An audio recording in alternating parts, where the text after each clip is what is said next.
Today I'm going to talk about secure code, how to write secure code, what are the problems with writing secure code, why do we need to write secure code. Well, think of it as a big picture talk. So you're going to learn about a few techniques to defend against whole classes of vulnerabilities that we are dealing with all the time in source code auditing and also in exploitation.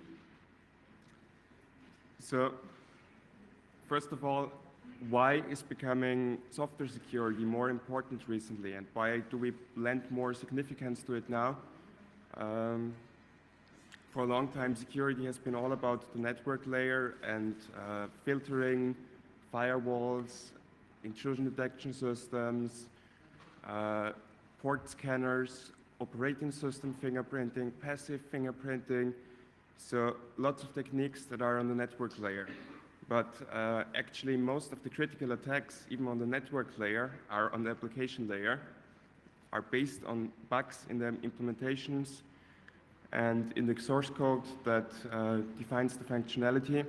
So if you provide or use networked software, you can be darn sure that your net-enabled applications are likely to be vulnerable to various kinds of bugs, and mostly bug classes that are well known, but still happen to find their way into source code all the time. So as applications become more complex and we are moving up in the complexity we are dealing with when we write source code all the time, traditional perimeter defense, so saying this is internal network, this is a demilitarized zone, and this is the internet, it's becoming increasingly meaningless. So what I've been saying in my other talk, all the peer-to-peer protocols are re-implementing TCP, some of them just TCP over UDP, some of them just to bypass network filters, just to bypass firewalls. So that's pretty pointless, because if there is a need, if there's a business need in some sense, to ignore the firewall, that it's there, and just work your way around it, people will do it, and there seems to be something wrong with the concept of how we are dealing with the vulnerabilities. So, and big companies are starting to realize this. So there's this Jericho forum, which some of you might have heard about already. It's just a user group of really big companies, like a few hundred of a few world top players along, and they're saying the security industry right now is not providing us the tools we need to really fix the network problems we have, the application problems we have. And well, it's a bad thing, because we are spending money at this and more money, and unless they give us good tools, it's just like it's going to be a treatment of the symptoms all the time. So with this reasoning, they're saying if we are piercing through the firewalls all the time, then we need to shrink the perimeter. Maybe we don't need firewalls in the way we use them up to now for most applications, but maybe we need to shrink the firewall down to the individual host first. So host firewalls and host filters and host IDS and just the perimeter in total, and then shrink it even further to the individual applications, make the individual applications secure. And well, when we have the individual application secure, then some people are thinking about how we could we shrink it even further, maybe to data. But for now, what I'm advocating is mostly just making the applications more secure, because then firewall problems, we can still have firewalls and they might have some uses, but their limitations will be less of a problem. So basically, none of these low-level defense techniques that know very little about your applications will protect you against security vulnerabilities, for example, in your own web applications or in vendor-supplied web applications. And stack protection also only works against a very limited set of attacks, makes them harder, some of them so hard that probably they cannot be exploited. But those bug classes, even though they are still fairly prevalent on security conferences, I mean, we have lots of buffer overflow talks here, and lots of memory architecture, malloc talks, and working around various protection features from the hardware side. So it's fairly prevalent on this conference. And well, those classes of bugs are losing their importance already. Maybe because of these protection measures, but also because we have more and more complex software. So we are moving up the language hierarchy. We're using more high-level languages, which makes manual memory management and manual memory management problems like buffer overflows and double freeze and so on less likely to occur. Well, I'd like to clean up with some common secure software fallacies that I hear very often also on conferences like this one. So there are claims, for example, from the Aberdeen group that claims to be, I really don't know them, but in 2002 I read some article about them and then was looking for the paper. They made a comparison study in the security between Windows and Linux. And so they came out with some, in my opinion, unsubstantiated results saying that Windows is more mature because there have been more bugs and there has been more time to fix bugs all over again and again and again. And well, people think this really works. I remember when I got started in security and just Linux admin stuff and so on some years ago, people were telling me that I should use sendmail and shouldn't experiment with those Qmail and postfix stuff. So because, well, it's just snake oil. Those people are just claiming they made it more secure, but just look at sendmail. The bugs have been found. They are gone now. So we can just use sendmail because we found the bugs. Yeah, so they are really, you can look up the paper. If you look for Aberdeen and secure or security, something like that, you will find it. Well, another secure software fallacy is automated tools can solve your problems. Automated tools are really cool because if you think about it, security is a consulting business, but it's also a product business. So if you can make your choice, can you make a decision between making a security product and making a security consulting service, you always will want the product because with this you have linear growth. You can just create the product and then sell it to everyone and you don't need more people for it. You just need a few people to develop it. So from the perspective of the security industry, automated tools are really cool, but from the perspective of users, it's quite a lot of bullshit because if we could find those bugs automatically, just think about problems like the halting problem, code analysis. We know we have proofs, we have formal proofs in computer science that we cannot really do formal proofs on any meaningful programs. So it's not going to really work. It can point out problems, but you will still need someone to look if those problems are real and like filter the false alerts from the real problems.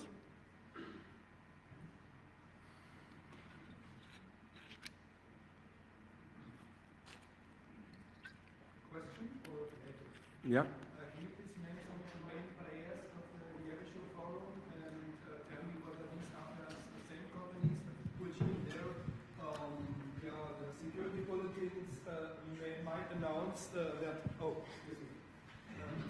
just Does it work? maybe start over again. Yeah. Can you please name some of the main players in the Jericho forum and tell me whether these perhaps are the same companies which request you to use perimeter security in order to protect against some of the flaws in their own software?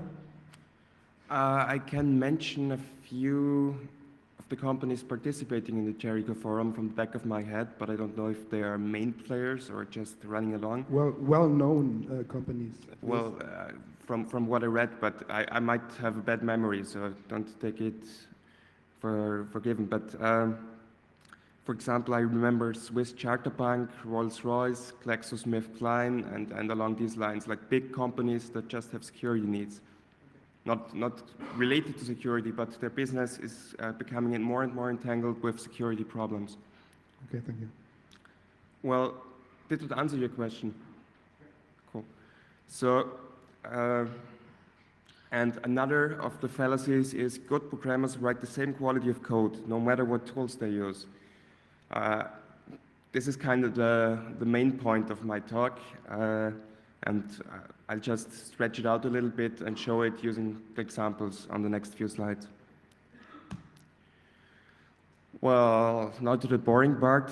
To talk about software security, we really should first define what we think is secure or what a secure program is. This is pretty academic. We won't be able to verify it, but it still helps to keep it in the back of the mind. So my opinion is a program is functional. Like taking an incremental approach, a program is functional first if it does what the program developer wants it to do. And it is reliable if it isn't bothered by random events, so it just keeps on doing what it should do, even though random packets arrive and packets get corrupted and so on by chance. So it's quite, even if there are bugs, you won't see problems because the system just keeps running. But it is secure if it is reliable and just keeps on working, but it does exclusively what the programmer wants. So even if some specially crafted packet, which by accident, by random corruption or whatever, would never come to be, it still keeps doing only what it should do and not installs a rootkit or some kind of stuff like that. So I think that's a pretty thorough and wide definition of security. So if we can do that or anything approach that goal, even if we get nearer to that, our software will improve. So in an abstract sense, to write secure software, we need to know what the program should and shouldn't do. So we should define requirements and constraints. So often people forget about the constraints. So they're saying, well, this software, this is a real world example, by the way. The software should, and it's in the requirements, the software should allow the user to make a transaction from one bank account to another bank account. And well, what's not in the specifications, but what was kind of obvious to the programmer is to just make a drop-down field with all the accounts that the user owns that are related to the account. But they didn't explicitly check it. So it wasn't in the requirements. There were no constraints to make a transaction from some other guy's account to some other account. That's really what happens in banking software. So there is no process. There is no formal process. It would have been really cool if a friend of mine, Erwin Erkinger, he was supposed to give a talk on software reliability in the automotive and aerospace industry. You might have seen it in earlier versions of the program. If you had come here, because we wanted to kind of do like two talks behind each other and fill the gaps, because there are processes for secure software development, quite formal and strict ones, and but they have good ideas there that really would lend themselves to some of them to copying them and creating this kind of process, even for lightweight software development, like you need it in other areas. I think this can make quite a lot of sense even for hobby and open source projects to have very little but useful rules for how the software should be written. Well, then to write secure software, we need to write code in a way that avoids breaching those constraints, obviously. So to be able to know that we really are doing this, we need also to verify that the code that we've just achieved this goal. So I think one of the big reasons why it's not common yet that you teach programmers is because companies see it as a waste of time. I mean, if you fix bugs, hunt for bugs, and then fix the bugs, you have some kind of measure that you're making progress. So we as security consultants have the problem, if we want to sell actually useful tools and not just snake oil products, that we need to provide and think of a measure that we can give for how does the quality of well, I'm not talking about individual programmers, but the general output, the quality of the code output of the team needs to be measurable in some kind of way. Okay, now I'm going to make a slight digression. I'm going to use an example that I'm shamelessly stealing from Mikhail Zalewski, who really was brilliant in coming up with these techniques. And I'm not particularly making a point with the content here, but I'm more kind of using this to tell a story and introduce some concepts of complexity mathematics that Michael has been using. So, well, we have requirements for ISNs, which starts with ISNs should change all the time. ISNs, by the way, are in TCP, you use sequence numbers to look if two packets are, well, following each other, just to maintain state. Well, an ISN is the initial sequence number, so you don't want to guess that, because otherwise people who don't see the data can hijack the connection, which has been known.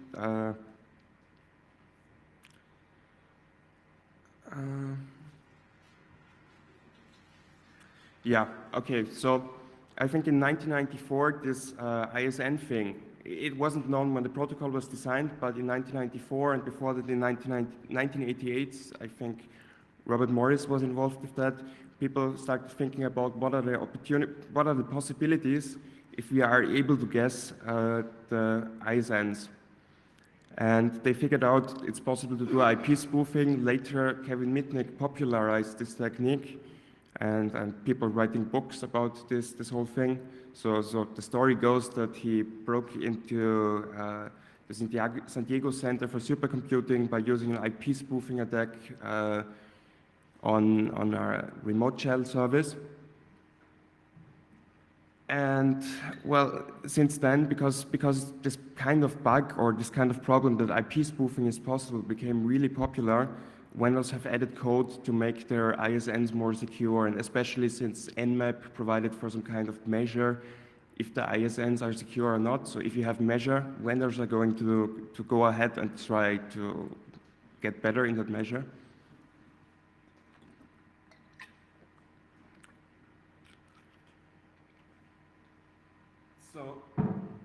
So it would be reasonable to assume that in 2001, where those bugs have been heavily exploited, where they still exist, or were thought to still exist, and not there where they were thought that they had already been fixed, you could reasonably assume kind of that those TCP IP stacks would be fairly secure already.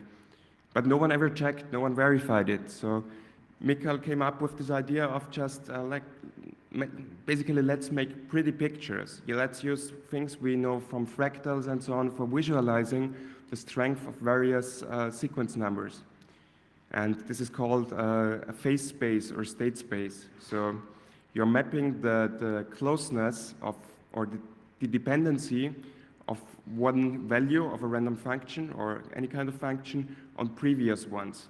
So you're trying to find out, are they related, just visually. So if we look at some demo, can we dim the lights slightly? Okay.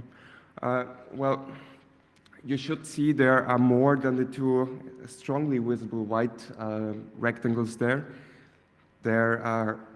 You have points distributed over this space, over this phase space. And where many points hit near each other, on top of each other, it gets lighter and lighter and lighter. So the black places are the ones that haven't been hit yet. And we are looking at a random function for initial sequence numbers in TCP right now. So if we look at Linux 2.2, we have a fairly even distribution with it doesn't cover the whole area and so on, but it's fairly evenly spread out, which is good.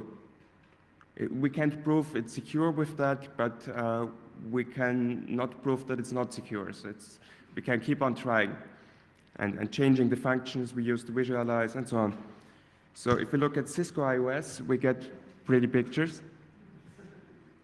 You have clear attractors, so it's definitely a lot easier. You need some more analysis to really be able to tell the numbers. Mikhail has been doing this.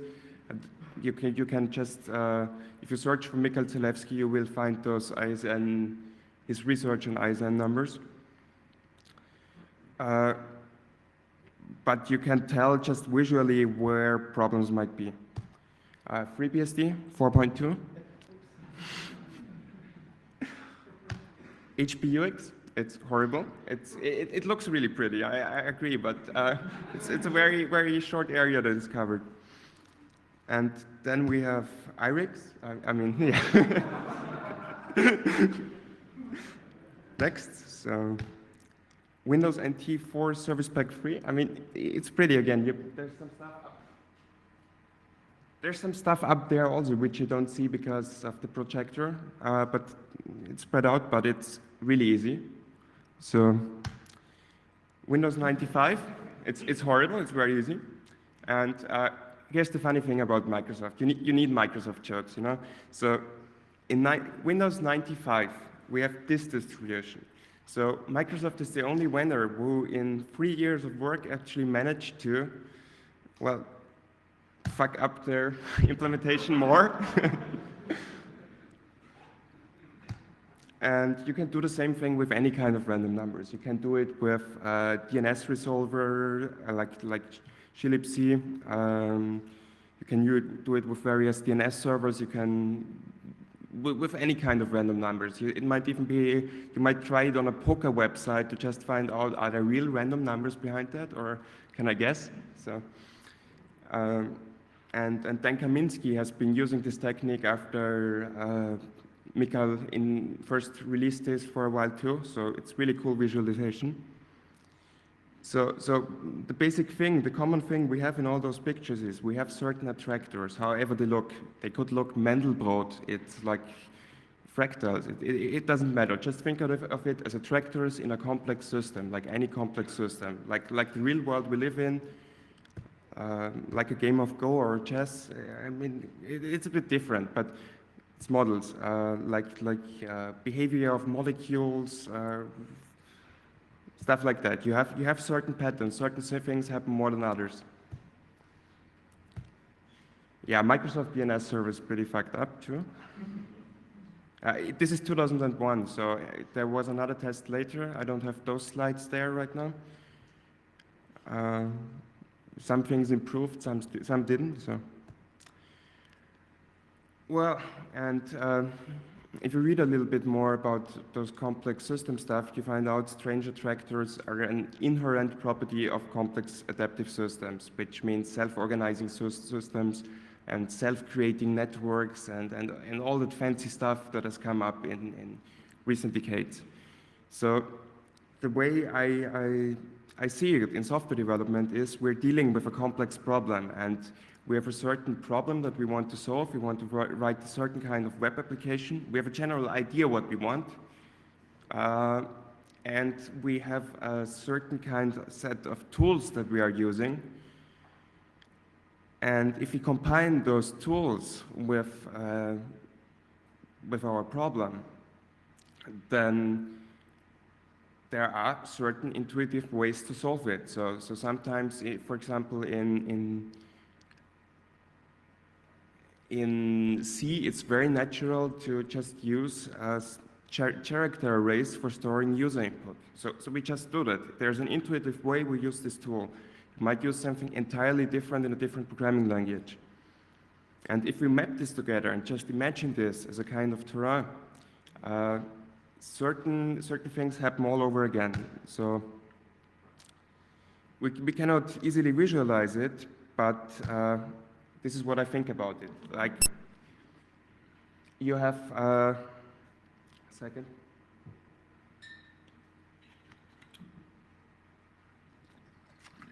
I'm still a little bit tired from yesterday. So, dark lab party. So, good one. So, what I'm thinking here is basically, if you look at the web app, if you do pen testing, I think most of you have tried some kind of SQL injection attacks and stuff like that, just seeing if it's possible, just taking a field value, putting what's it called, a bracket? No. A quote mark there, just to see, is there an SQL injection there? And we do this all the time. I mean, companies are making money by doing this, which, yeah, so you just look, you put one quote mark there, and you get result, oh, Microsoft SQL server, blah, blah, blah. So, and then you start exploiting, start owning this host. So we have a fairly good idea, intuitive, of this terrain, where the problems are. We can try it out.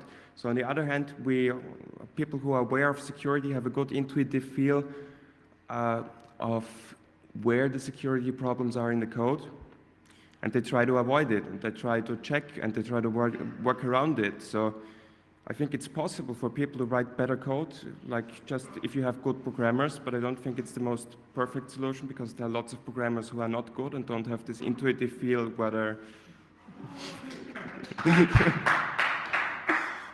this intuitive feel of where the problems lie. So what I'm seeing here is there you see those red things. I don't know what to call them, but they are walls. They are protecting us from certain holes. So if we had certain abstractions for memory management, for example, moving up to a high-level language, you very seldom, or you almost never see a buffer overflow in user code in a high-level language like Python. So what I'm saying is, if we want to help or to create more secure software, we need a certain way to verify that the software becomes more secure. And we need strategies to actually prevent bugs from being introduced to the code, not just hoping your educating programmers will help. Yeah. Okay, I basically already made most of those points. So you have null pointer dereferences, memory leaks, double freeze, format strings bugs, and so on. And those bugs very rarely creep into higher level software. So Perl recently has had a format string problem, but it's fixed. You fix it once. You fix the format string problem in the Perl interpreter, and afterwards, no Perl code should have this specific bug anymore.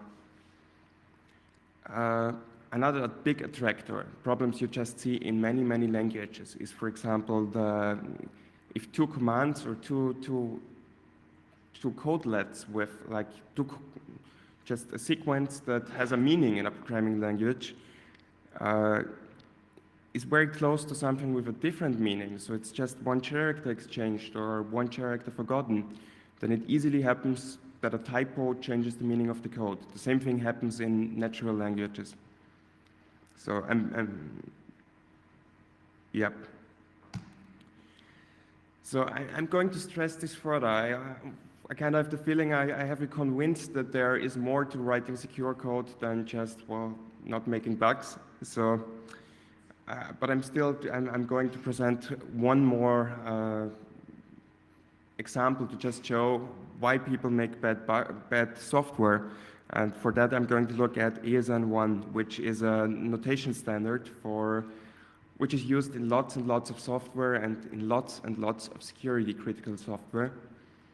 So just thinking about the applications where I've encountered ESN1, it's a simple network management protocol, voice over IP, H323, SSL, transport layer security, so HTTPS and so on. And TLAN manager, of course, the ESN1 compiler, SMIME, IKE, Kerberos, LDAP, and SMB. But you should also know that the telephone system S7 is using it. It's used in air-ground communication, in flight. It's used for tracking UPS packages, or was it FedEx packages. The military is using a lot, so ESN is everywhere where critical software is. So, well, I just took it away, but just guess how many of those applications that we know, that we come into contact with without contacts to military or some specialized company software, just guess how many of these have had security problems. All of them. So I'm just listing I'm just giving a partial list of security problems. Short question. Are you talking about bugs in ASN1?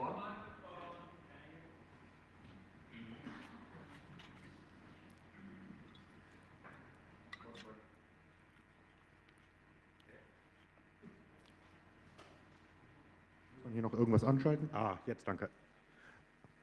Are you talking about bugs in the ASN1 standard specification, or are you talking about bugs in the ASN1 tools that are common, the compilers and so, runtime libraries, whatever?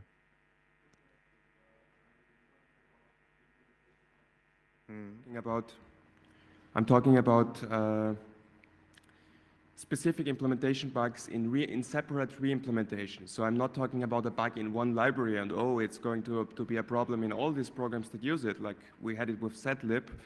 But no, it's independent re-implementations. Sometimes they copied from each other, but there are definitely a few independent implementations that had extremely similar bugs.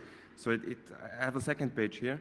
So if you look at it, there's this Protos protocol test suite from the University of, I don't know, but just look for Protos. It's a protocol testing framework, and they... Oulu University in Finland, thank you. So Protos uncovered bugs in lots of these applications, and for example, if you look at, do I have it here? The GNU-TLS issue. I mean, GNU-TLS basically is a project that was started as a re-implementation of OpenSSL, and well, they made bugs in their ASN code, ASN parsing code again. So they re-implemented, but they still make bugs there, and I think there will be more bugs there. So because what I see from all this, even without being an expert on ASN1, it's just my intuitive feeling. If there have been so many independent bugs there, this must be a hard problem using C, because all of those bugs are in C implementations of ASN1. That's not, it's just empirical evidence that I'm presenting here. So I said it's a big picture talk, but I think that we will see less of those kind of bugs, so ASN1 might be easier to implement in a high-level language. Of course, it's not used that much in high-level languages yet, so we cannot know for sure.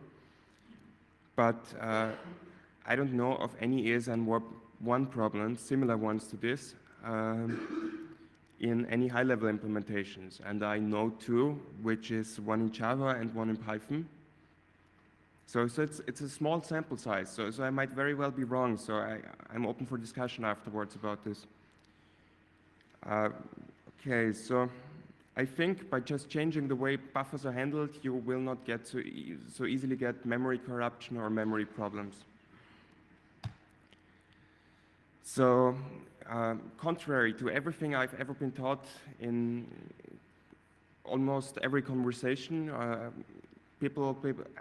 there have been some exceptions, but very few. Most people told me, well, I'm keeping using programming language X because all programming languages are equivalent in their power anyway. You can do anything in any language.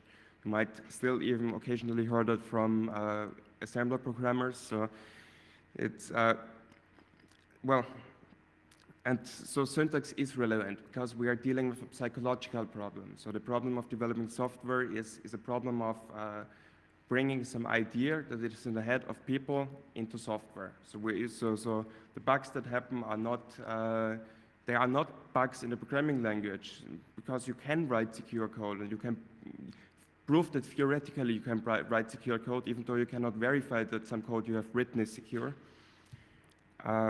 But the place to fix it still, in my opinion, is in the programming environment. Not just in the programming language, but the whole framework, the whole way we translate our ideas into code.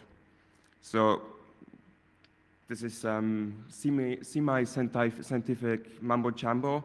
I present to you the random rolling marble model. So the susceptibility of a language for a class of bugs is the probability of a randomly chosen programmer to make a mistake from that class.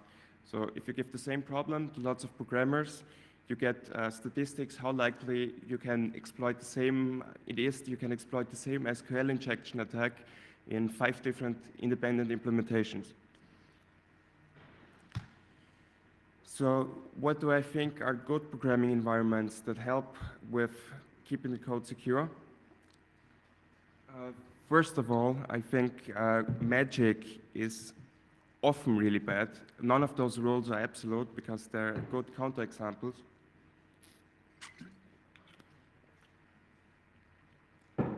So what do I mean with magic? I will show you on the next slide. Then this programming language should be sufficiently expressive. So if the programmer has to write something entirely different than the idea he has in his head, he has a problem because he needs more brain power to just understand what is happening. Then you want to avoid unnecessary redundancy because it leaves more room for making bugs. Less code is more than better code. You want sufficient Hamming distance between code words with different meaning, which means two things that mean different things should look different. So you can just skim over the code and understand or get an idea of what it is doing, and it also avoids typos. Then there's the principle of least surprise. So pretty obvious. You don't want to be surprised when you write security critical software or a banking transaction. Oh, that's nice. I can make a transaction from this account to my account. It's nice. So you don't want to be surprised there. So the best way to do things should be simple. The easy things should be easy, hard things should be possible. I shamelessly copied some of the points here from the Zen of Python because Python is really nice, secure programming language. There are other good ones too.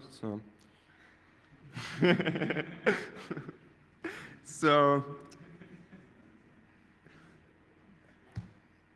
well, and now I'm bringing negative examples because this is what it's really about. There seems to be a big trend in higher level programming languages towards 2 or maybe 3 camps. You have the camp that is Java and .NET, and you have the other camp that is Perl, PHP, Python, and so on. So dynamic languages, static languages, and a few languages that go in between or other concepts. But these are the main camps right now in sheer numbers of users. And PHP is a big part of that. So I'm seriously using it to show bad examples of bad code. For example, in PHP, user input automatically is put in global variables. So if you pass just anything you want to any PHP script, it's put into a variable. And well, if you don't pass it, this variable is just undefined. You don't get a warning or anything. I mean, there's no data in there. So you have an unlimited amount of empty variables, and you never know that you just made a typo or forgot to pass it, and so on. So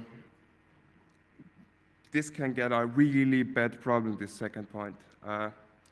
Especially if you look at the third point, how types are handled in PHP. For example, when two variables of different type get compared, one of them gets implicitly converted, which means ID equals myString is true if either 1, ID is a string that contains myString, or more intuitively, if ID is an integer with value 0, then myString gets converted to an int of value 0, and it's true too. So and one of the worst points is I sometimes have to work with PHP. So use whatever language makes sense, and if you have code you have to fix because that's your job, then work with PHP. So the problem is the only way I found, I asked on our RC channel back then, to download websites from a remote location is by having enabled fopen, include, and a few other functions to not only be able to open files, but also be able to open remote URLs. So that's really convenient if you want to say, well, give me that URL and so on. But in my opinion, it would.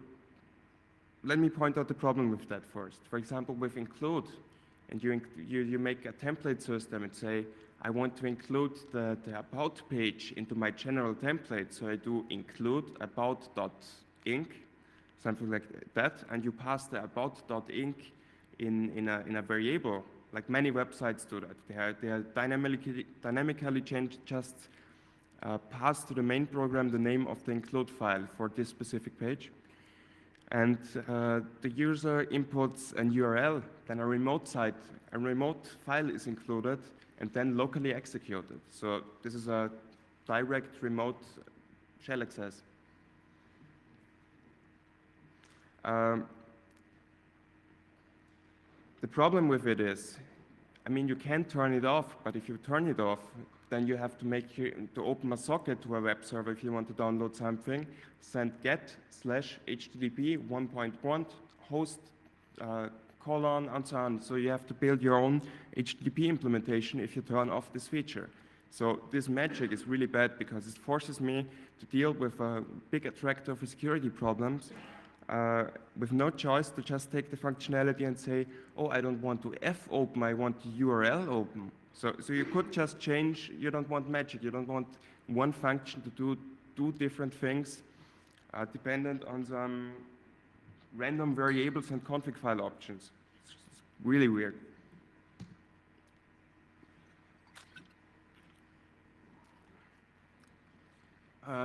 Then there's a problem that's common with many languages. The problem is there's not sufficient expressiveness. So high-level languages can help here because you want to express what you're thinking. If you want to iterate over like you want to make a pay raise for all your employees, you want to iterate over all the employees and give them a raise. So pretty obvious. You can write it down for element in arguments, do something to the element, easy. Up there, by the way, is a bug before someone points it out. So for X, like what are we doing up there? We want to iterate over a list. We are not actually using the variable X. I mean, I'm literally not using it here. Actually, instead of argv square brackets 1, there should be argv square bracket x. I made that bug in my first slides by accident. I left it there because it just shows you make those kind of bugs. There's room for bugs even if you don't want to do something simple. So down there, that's much nicer, and it works because of a high-level concept which is called iterators. Then regarding sufficient expressiveness, another negative example. If you want in PHP to read all the file names from a certain directory, you would do it like this. You would first store within the while loop to store it in $file, and then you have to compare using a type aware. So PHP has this problem with automatic type conversion. So they introduced, to fix it, they introduced the equal and not equal operator. So we have another character there just not to do type conversion automatically, which every same programming language does anyway. So it just adds up, it's craft. Instead, we could just say, well, for all the files in that directory, give me the file name. So then there's the problem of code duplication, which makes it hard to read and maintain. So for example, Java has a problem there. It's getting better with things like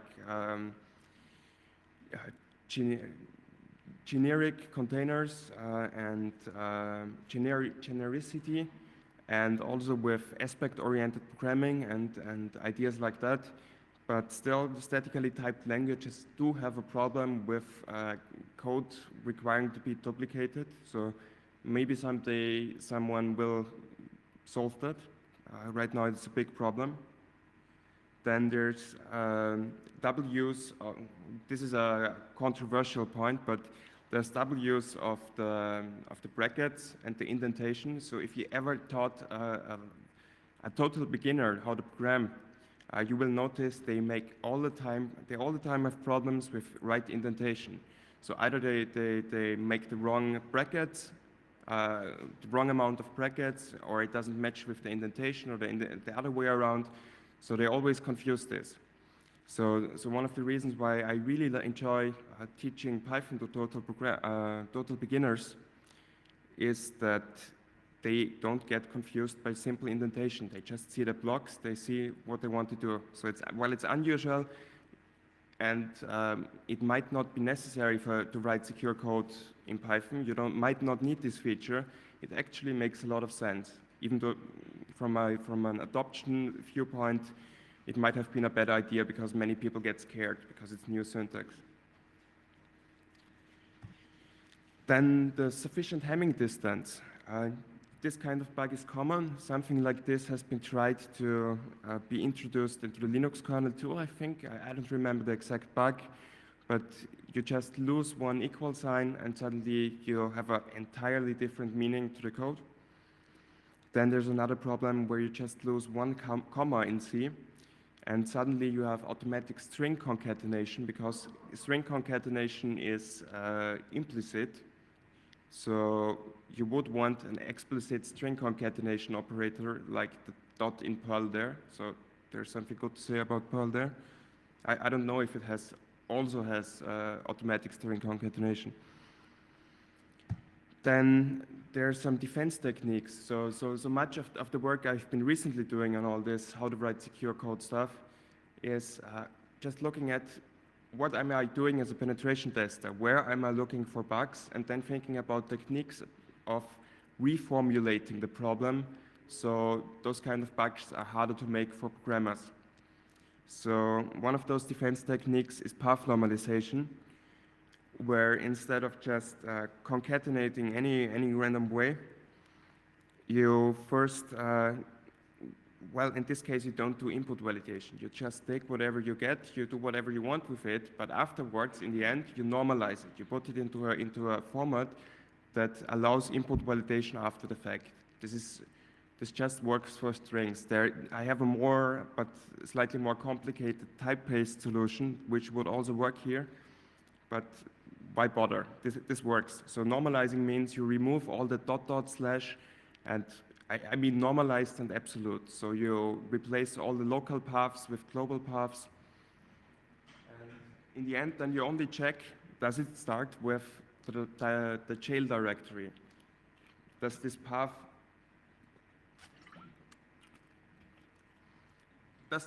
lead outside of the directory where I actually wanted to read the file from? So any kind of dot slash to read etc passvd is not going to work anymore with this. Good, then there's another example. I haven't finished my slides for this, but basically the idea is if you get user input from any user source from a keyboard and transmit it over a wire, it's text. It's also a string, but it's text. And text has and if you have some template, HTML template, then you have a string also, but it's an HTML string. So there's a different type. You have HTML in there. It's readable as HTML, not as text. If you try to read it as text, you have lots of weird characters that don't make sense in text. So, and the other way around, you might have weird characters in text, and they make very weird and bad for security interpretations in HTML. So by making it explicit that there are different types of strings allows for enforcing conversion, because the problem we have there is this is not about introducing something that is really annoying because you have to do it all the time. This is about, right now we are teaching in those of us who are teaching courses in writing secure code or how to fix web applications and so on. We are teaching day by day, well, if you use user input for an SQL query, just escape it. If you use user input in an HTML page, escape it every single time. So you need to escape every single time. So how do I get my framework, my programming language, my programming environment to force me to escape every single time? In this case, I can use the type system. Also in You can do the same thing in Python. You can emulate it in various ways. You just enforce that strings get converted to however they are used. So I think this is the end already. Yep, it is the end. So I'm just going to summarize. You need to know what you want to do and what you don't want to do if you want to write secure code. Good tools seriously improve code quality, even with bad programmers. Good programmers are definitely a lot better than bad programmers, obvious. Coding standards set a best baseline for code quality. So the future work that I'm planning on this is if you have code standards, maybe you can bring part of them into some kind of abstract format and actually use this to verify that certain things that make sense are actually done. So I'm not talking about full static analysis to find bugs, but I'm talking about changing the way things are implemented for doing, like, changing the way you program so it's easier to analyze, easier to verify, and easier to not make a bug. And yeah, this is the next big thing. How can we put this whole thing, this whole software development process into a real framework, into methodology, and add the necessary verification steps that they become effective and not just any not just anyone can go to companies and claim he helps them make more secure code, because then they are not going to make more secure code. But the same thing applies. If you make this methodology, I'm sure some of the open source projects can also benefit from this. Some of them are using extreme programming techniques and so on. So there's a lot of room there, and I would like to discuss afterwards on how we can proceed from there.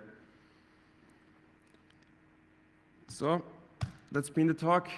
Other questions?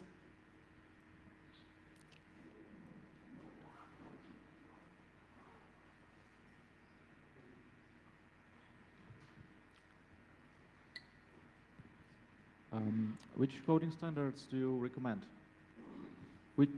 Which coding standards do you recommend?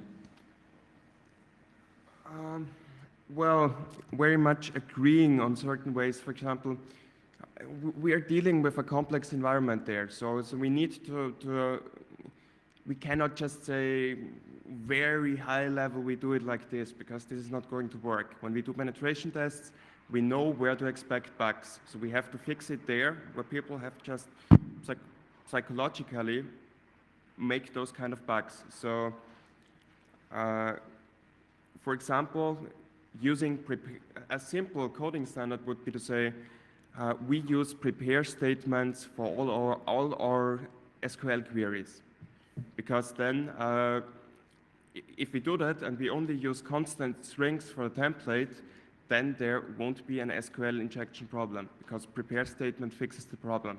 We could also use something like this type system approach. Just make this a coding standard and then look for uses of, well, verify when you do a check into the source code repository, is some other way to make a database access done, for example. Or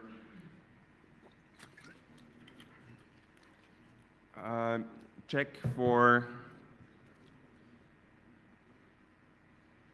well, basically doing tainting checks to some regard, but also doing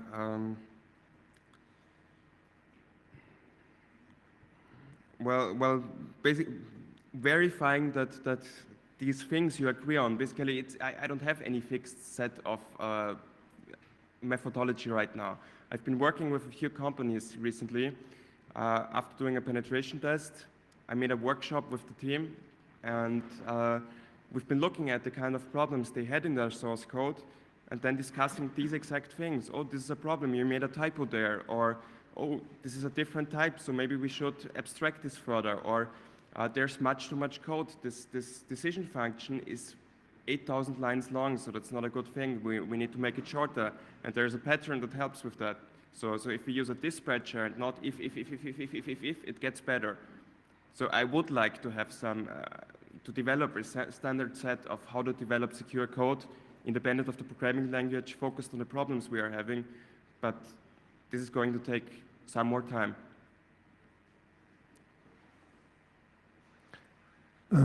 You mentioned ASN1, and I remember well when this was on the security bulletins. How come that this applied on several platforms and so many services at the same time when this is, as you said, an implementation problem? I thought that implementation would be pretty different on different OS platforms. Me too. So, well, obviously they copied from each other, definitely. But also there are re-implementations. So, But regarding their license policies, they shouldn't be able to copy. I'm not a lawyer, so I wouldn't know. It's just there. It's just evidence. I'm trying to interpret it. Okay, thank you. Thank you.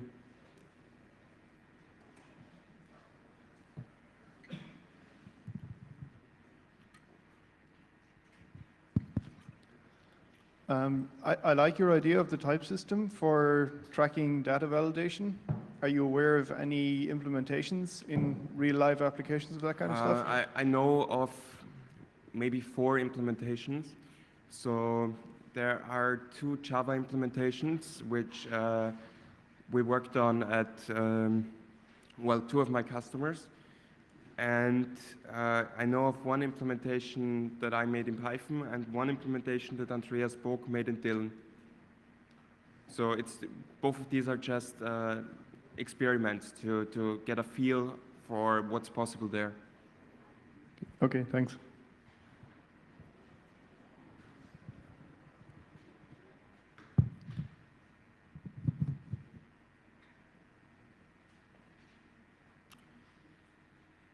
Thank you.